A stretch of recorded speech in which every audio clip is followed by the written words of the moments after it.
student in the history department here at USC. And the title of my talk today is the Guthrie Prestos.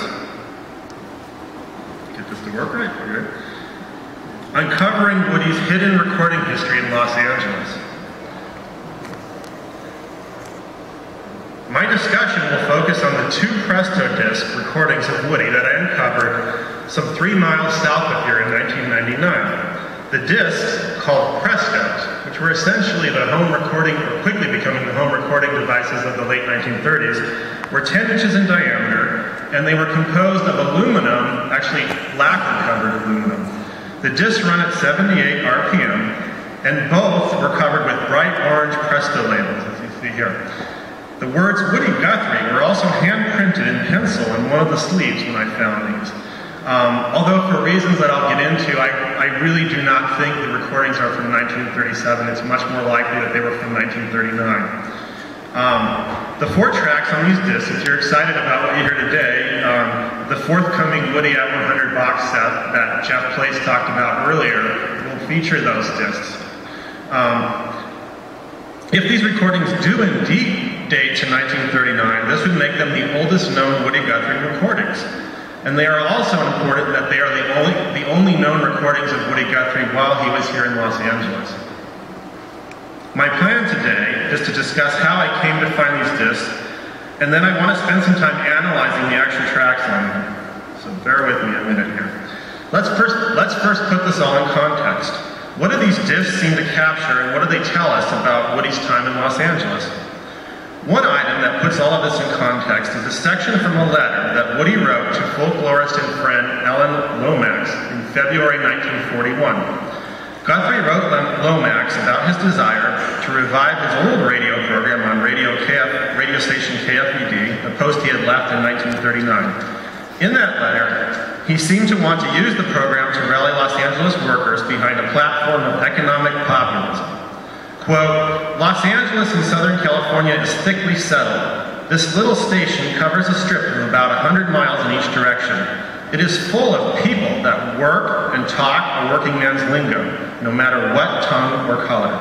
So I thought, being our program on WABC in New York was overloaded, it might be better for me to step off out here and take a swing at her 6 times a week and cover this country where there's a possible chance for a lot of new things to get started. Guthrie's dream, as he indicates in this letter, of politicizing Southern Californians, no matter what tongue or color, from his old position on the radio station never materialized. Much of the rest of his life would be spent in New York, but I do think the letter really hints at just how political his final months in Los Angeles had become, and how important really Los Angeles is in his politicization. Woody had started performing on, and I think actually Daryl talked about this a little bit, started performing on his cousin Jack Guthrie's program on KFED soon after arriving as part of the Dust Bowl migration in 1937. Jack, of course, used the nickname Oklahoma on the program, hence the Oklahoma and Woody Show. This was a pretty short-lived, and I think Daryl showed you some of these images, but I'm going to move down to my timeline here. Okay, it was a pretty short-lived program. Jack soon left, actually found more lucrative work on the rodeo circuit performing, but Woody soon enlisted Maxine Lefty Lou Chrisman, a friend and neighbor, as his co-performer. Woody, however, most likely recorded the Prestos in 1939, as you'll see here, after Lefty Lou had left the broadcast and Guthrie had returned to a solo year on the Woody the Lone Wolf program. And there are 3 reasons that I think this is true. Number 1, Lefty Lou does not appear on these recordings at all, and it seems unlikely that Woody would have recorded them without her if they were still performing together. The number 2, one of the tracks, Big City Ways, wasn't written until January 1939, according to Guthrie's personal songbook, so again, it seems unlikely he would have recorded them earlier. And number 3, I don't think they were recorded later because they remained in Los Angeles, and Guthrie had more or less permanently left the city by late 1939. If this is true, and you'll see here, I have the Library of Congress recordings up here, the Dust Bowl ballads when they were recorded, when they were actually released. this would essentially make them the oldest known Woody Guthrie recordings. Barring we don't suddenly find something from 1936 in Pampa, Texas when he was on the radio station there. So how did I come upon these discs? In 1999, I was a young graduate student doing a dissertation on the connections between the Dust Bowl migration and country and folk music. I had looked through Guthrie's column in The People's World and had done some rudimentary work on Woody's performances on KFVD.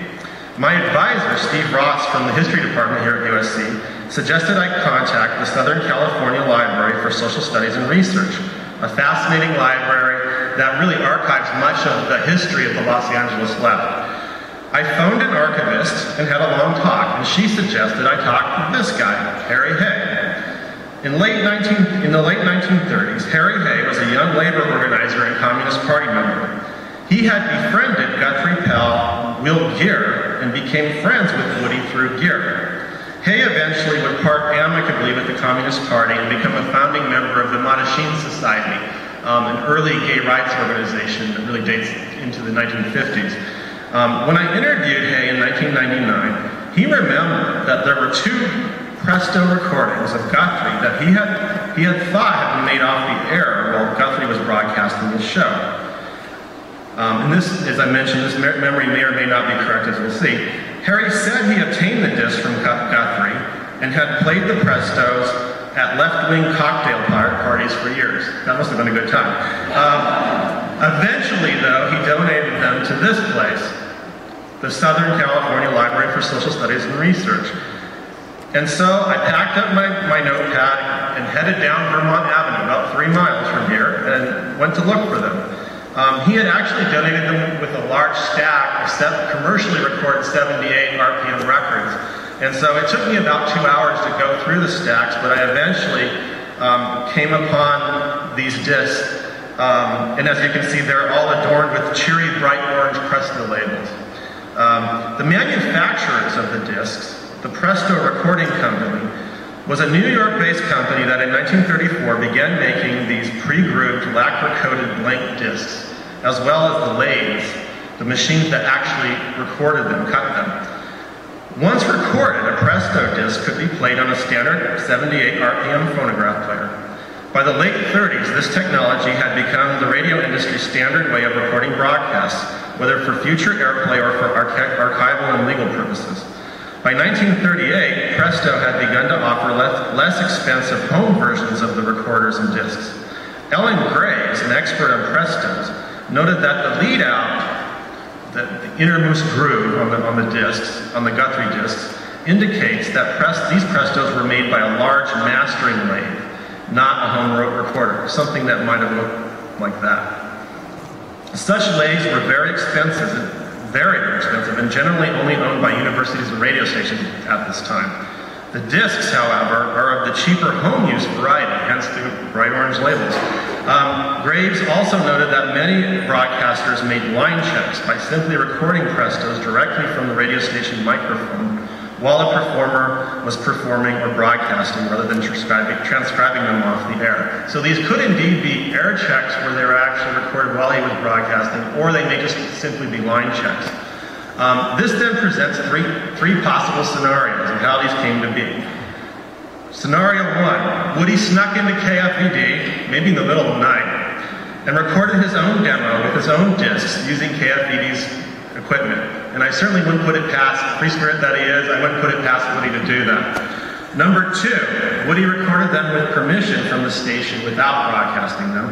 And number three, Woody recorded them from an internal line in the station while broadcasting, which would indeed make them an ear check of sorts. So what then was the purpose of these discs? Did Woody record these discs because he was trying to get the attention of broadcasters and recording companies? In his biography, Ed Cray notes Woody's excitement in 1938 when the sponsors of the National Barn Dance, a prominent national hillbilly or country music program kind of akin to the Grand Ole Opry, when they had actually invited him and Lefty Lou on that program. That performance never happened for reasons that have never been entirely explained. Perhaps Guthrie cut these 4 songs on the Prestos, hoping to maybe make a second stab at a national commercial radio career. We may never know, but it is intriguing to consider whether he might have been pitching them around in an effort to build that career. So what about the 4 tracks on these discs? I think the 4 songs give us a glimpse into Woody as a songwriter during a period in which he was making a dramatic shift. These 4 songs clearly indicate that Guthrie moved from writing songs that were merely topical to songs that were much more political. And neither of these discs was labeled disc 1 or disc 2, but for the purposes of this talk, I've organized them this way. So let's go to the first song here, Doremi. Okay. Much has been written about the best known and probably earliest of these 4 songs, Doremi. This was a composition that would eventually appear on the Dust Bowl Ballads album. It was also, the lyrics were included in the old-time Hill Country songbook. Unlike later songs that focused on very desperate migrants, the migrants in this song are relatively more comfortable. They own farms, they own homes. And really what the song is doing is warning them against going to California. And I'm just going to play a little bit of it. This little snippet I'm going to play, I have to warn you, was my attempt to record them the first time around, and I am not a sound engineer, as you will see. So bear with me.